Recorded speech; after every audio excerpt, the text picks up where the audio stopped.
রাতে কেন স্টুডেন্টদের হল থেকে বের করে দিবে? তারপরে মেয়ে মানুষ বলা হয়েছে যে আজকে হচ্ছে সবাই বের হবে বা হলে থাকা যাবে না, এইগুলোই বলছে।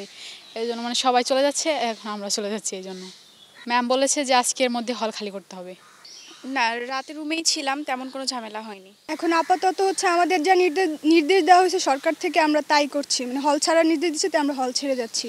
আন্দোলনের বিষয়ে আমরা এখন স্টুডেন্টদের পাশে আছি যতটা ভাবে। আমরা চাই যে যে কারণে আন্দোলন শুরু হয়েছে যেন এটা সফল হয়, যেন স্টুডেন্টদের দাবি মেনে নেওয়া হয়। আমরা হচ্ছে চেষ্টা করেছিলাম যে আমরা হলে থাকবো বা কিছু, তো ওরকম কোনো পরিবেশ আমরা দেখিনি। আমাদের মনে হয়েছে যে এখানে আমাদের সেফটি তেমন নাই, আর এই জন্য অনেকে ভয় পেয়ে ভোরেই চলে গেছে। তো আমরা এখন এই জন্য চলে যাচ্ছি। আমাদের হলে অলরেডি এখন আর কেউ নাই, সবাই চলে গেছে। আনুমানিক কতগুলো স্টুডেন্ট? 450। জি। আপনাদের বাড়ি কোথায়, কোথায় যাবেন এখন? আমার বাসা হচ্ছে রংপুরে। এই যে এখন দেখেন হল যে আমাদের ক্লোজ করে দিয়েছে বা আমাদের বলেছে যে হল থেকে চলে যান বা চলে যেতে বলেছে, খালি করতে বলেছে। আমি হচ্ছে রংপুরে যাব। আজকে আবার শুনেছি যে শাটডাউন হবে সারা দেশে। তো আমি এখনো পর্যন্ত জানি না যে আমি বাকি রাস্তা কিভাবে যাব বা হচ্ছে রাস্তায় কি হবে না হবে বা গাড়ি চলবে কি না, এটা এখনো পর্যন্ত জানি না। তো আমার মনে হয় যে এরকম একটা পরিস্থিতিতে আমাদের নিরাপত্তার কথা অন্তত চিন্তা করা উচিত ছিল। জি জি।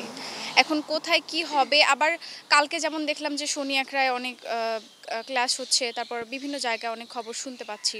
তো এগুলা হচ্ছে আমাদের তো অনেক ভয় লাগতেছে। আমরা এই কারণেই, এসবের কারণেই হচ্ছে আমরা হল ছাড়তে চাইনি। তো এই জন্য কিন্তু এখন তো হলে ওরকম কেউই নাই, আবার মিলও অফ হয়ে গেছে। তো এখন তো আর কোনোভাবেই থাকা যাচ্ছে না।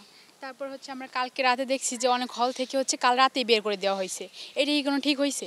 এইটা হচ্ছে আমাদের নিরাপত্তার কথা তো তারা একটু চিন্তা করে নাই।